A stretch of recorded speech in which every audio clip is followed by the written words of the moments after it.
bi mooy que waa Pastef Guédiawaye dafa am mbir boo xam ne moom la ñuy woowee mbirum Petro-Tim ci mbirum Petro-Tim boobu nag dañ ci seetlu ne wax ji commencé naa bëri kuñ ci tuumal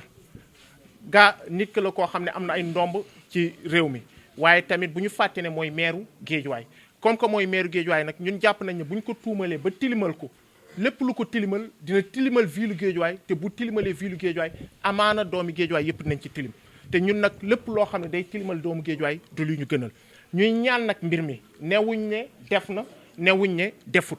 waaye dañ ne wax jaa ngi fi wax ji nag ñun bu ngeen xoolee ci livre Ousmane Sonko am na yu bëri yoo xam ne moom ci boppam Ousmane Sonko génne woon na ko ci livre ba wone ci lu leer muy lu amay firnde bañ laajoon ne gouvernement bi bu fekkee ne li may wax méngoowut ak lu am ñëw leen ñu toog ñu jàkkaarloo ñu wax sénégalais xam lu am ak lu amut waaye boobu ba léegi ay xoqatal ak ay nappaate la ñu gis ñun nag ñu ne nguur gi weesu nañ jamono jooju ba BBC génne mbir mi nag BBC waxu fi lu wuuteeg lu fi Ousmane Sonko waxoon xanaa rek support yee wuute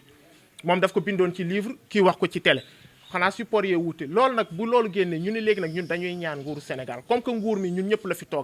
toogalu fi waa APR toogalu fi waa PASTEF toogalu fi waa kaw ga toogalu fi waa taax ba doomu Sénégal yëpp la fi toogal ñu ne an nguur gi nag ñu ngi koy ñaan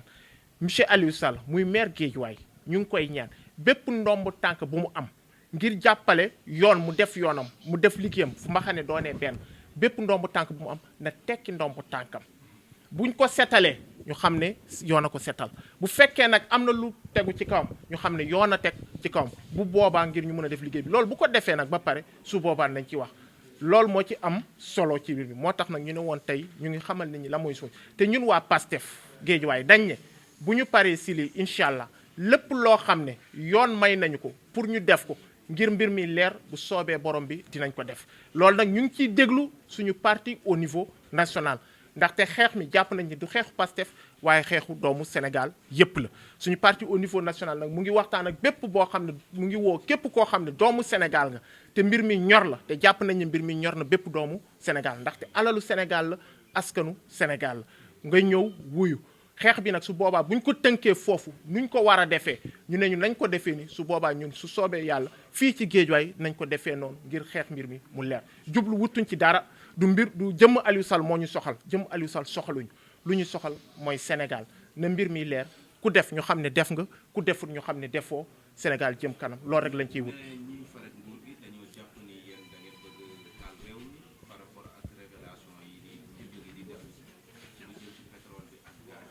waaw xam nga ñoom moom yooyu lañ yàgg wax xam nga mbir bu ñu yëkkatee saa yu ñu yëkkatee mbirum pétrole dañuy dégg ñu farek réew ñu farek nguur gi dañu naan da ngeen koy yëkkati te am na ñeneen ñu ne ci ginnaaw day taar réew meeg yooyu yaakaar naa ne Petro-Tim moom ñun nekkuñ ci ginnaawam ñoom lañ jox affaire bi moo indi wax ji yëpp ñun lu ñuy laaj rek ñun dañoo jàpp ne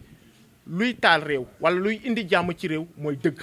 fu dëgg amul jàmm mënu faa am ñu ngi ñaan nag nguur gi parce que ci constitution bi sax dañ ko ci wax ne mbirum pétrole ak gaz ak yi ni mel askan wee ko moom ñun lu ñuy laaj nguur gi rek mooy na wax dëgg wax ak sénégalais yi dëgg sénégalais xam luy dëgg ñëpp xam fu ñu féete ñun ñaanuñ yàlla mukk Sénégal tàkk ndaxte ñun Sénégal la ñu juddoo fii la ñu yaroo fii la ñu màggee suñuy doom ak suñuy waajur fii la ñu nekk te bu ñu génnee àdduna fii la ñuy suul kon ñun amuñu benn intérêt ci taal Sénégal ñun jàmm Sénégal rek la ñuy wër waaye jàpp nañ ne jàmm jooju nag lu ko mën a lal ak lu koy indi du leneen lu dul dëgg te dëgg jooju rek la ñuy woo nguur gi te Pastef loolu la leen di woo te doomu Sénégal yëpp loolu la ñu woo nguur gi ci dëgg jooju.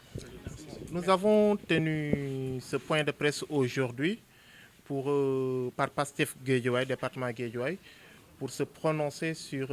l'affaire dite Petro-Tim, qui est une affaire où nous avons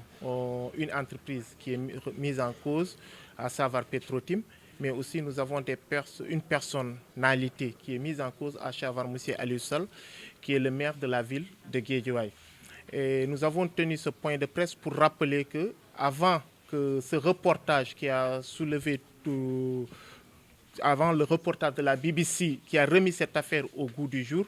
qu'auparavant, Pastef Guédiawaye et Pastef et son leader, à savoir M. Ousmane Sonko, avaient fait des investigations. Et dans un ouvrage publié par M. Ousmane Sonko, il avait déjà révélé tous les éléments qui figurent dans ce reportage, mais à l'époque, malheureusement, cela n'avait pas fait le bruit que cela fait. Et nous avons même à l'époque, PASTEF et aussi le leader de PASTEF avait même à l'époque avait subi des intimidations. On se rappelle de la fameuse conférence du Premier ministre M. Boun Abdallah Dionne qui demandait aux citoyens sénégalais de ne pas se prononcer sur la question parce que trop technique et que nous ne maîtrisions pas. Mais comme nous savions que le livre produit par M. Ousmane Sonko se basait sur des documents sûrs, et nous avons toujours eu la conviction que c'est la vérité. Et jusqu'à aujourd'hui, c'est la vérité. Et le reportage de BBC n'a fait que confirmer les dires qui figurent dans l'ouvrage de M. Ousmane Sonko, que j'appelle tous les citoyens sénégalais à les lire. Et par rapport à ça, au regard de la situation, Pastef Guédiawaye, vu la posture de M. Aliou Sall, bien vrai qu'il soit une personnalité au niveau national, mais nous n'oublions pas aussi que c'est l'édile de la ville de Guédiawaye. C'est le premier magistrat de la ville de Guédiawaye. En tant que fils de Guédiawaye, nous pensons que s'il est incriminé, cela peut ternir son image et en même temps ternir l'image de la ville de Guédiawaye, mais aussi ternir l'image de tous les citoyens de Guédiawaye. À cet effet, nous lui demandons solennellement de se mettre à la disposition de la justice pour que la justice puisse faire son travail de manière impartiale. Et pour ce faire, nous pensons que la meilleure manière, l'élégance républicaine voudrait qu'il se démette de toutes ses fonctions, qu'elles soient électives ou nominatives, pour permettre à la justice de faire son travail sans pression et d'aboutir au résultat. Si jamais la justice dit qu'il n'est pas mêlé ni de près ni de loin à cette affaire, là, on acceptera que c'est la justice qui a fait son travail de manière impartiale et qui l'aura blanchi. Mais si la justice trouve quelque chose à lui reprocher et que aussi la justice puisse aller jusqu'au bout. Tout ce que nous demandons, c'est qu'il puisse se mettre à la disposition de la justice et que la justice fasse son travail. Et nous pensons que la meilleure manière d'y parvenir est que l'élégance républicaine voudrait qu'il se démette de toutes ses fonctions. Et nous tenons aussi à rappeler que Pastef Guédiawaye est prêt et s'engage à s'engager auprès de tous les citoyens sénégalais, de quelque bord qu'ils soient, selon la ligne de conduite qui sera définie par notre parti et le président Ousmane Sonko au niveau national, à mener des actions pour informer les citoyens sénégalais sur les enjeux de cette affaire et mener toutes les actions que la loi en vigueur dans notre pays nous permet de mener. Qu'est-ce que ça veut dire concrètement quand vous dites que vous allez mener des actions? Qu'allez-vous faire concrètement? Vous savez, on dit en Wolof, kuy yor du sëkët. Pour l'instant, vous nous permettrez de garder les actions concrètes que nous menons, que nous voulons mener pour les divulguer le moment venu. Pour l'instant, nous sommes en train de travailler en collaboration avec le parti au niveau national et c'est selon la ligne directrice qui sera définie que nous inviterons tous les hommes de médias pour leur dire quelles sont les actions que nous allons mener. Pour l'instant, nous allons laisser la primeur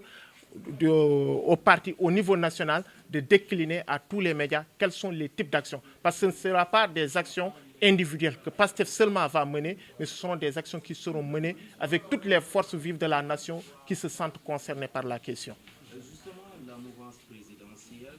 parle d'une tentative de déstabilisation du pays par l'opposition. Qu'est-ce que vous en dites? Non, nous ne voyons pas une tentative de déstabilisation. Tantôt dans la déclaration, nous avons dit qu'à chaque fois que cette question a été agitée, le parti au pouvoir a prétexté d'une tentative de déstabilisation pour ne pas fournir aux Sénégalais les bonnes réponses. Et nous pensons que la meilleure manière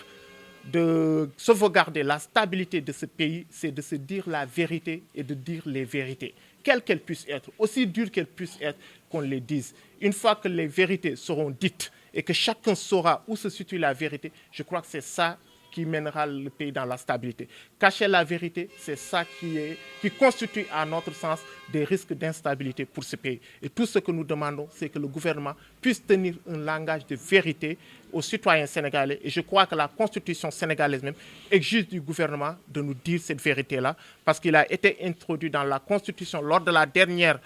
du dernier référendum que les ressources naturelles appartiennent aux citoyens. Et nous pensons que les citoyens ont le droit à l'information.